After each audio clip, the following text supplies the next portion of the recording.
And I guess where the argument will always be is that personal interaction, isn't it? The relationship building, the trust that I can build with an individual versus talking to a machine. Mm. Excuse me, albeit that a machine, obviously the machine learning is so much quicker.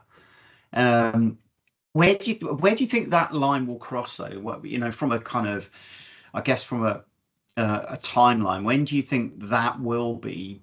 Because I personally, I'm not sure we're quite there. Do I think it's coming? 100%. Do I Yeah. think that we will get to that crossover point?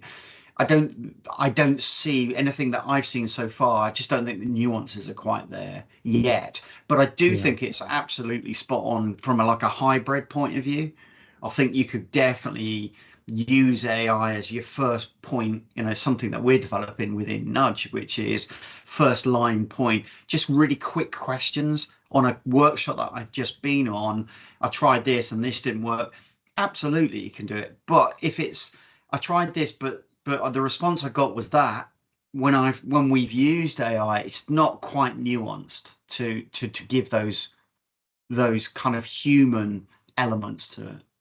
Well, on your first point, last summer in New York, I went to a restaurant, it's a Japanese restaurant, and it was sort of a bit of a buzz about it in New York because it was designed specifically for people who didn't want any human to human interaction.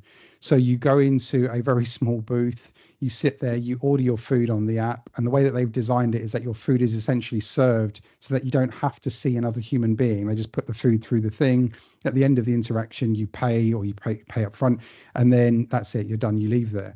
And it's designed for a population of people now who don't value the human interaction in that experience. Because a lot of people would say actually there's a restaurant eating experience in the service, and that's fine for some people, but another bunch of Right. people don't want that.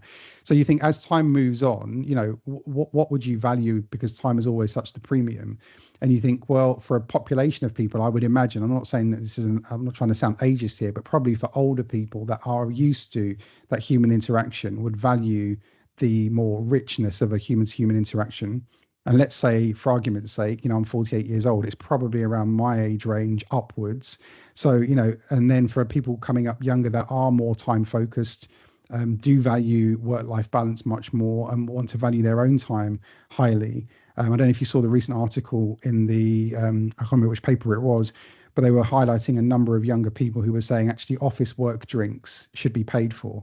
That time after work, it's my time. And actually, I'm not Right. willing to engage with an organization like that. So, time is super precious for everyone.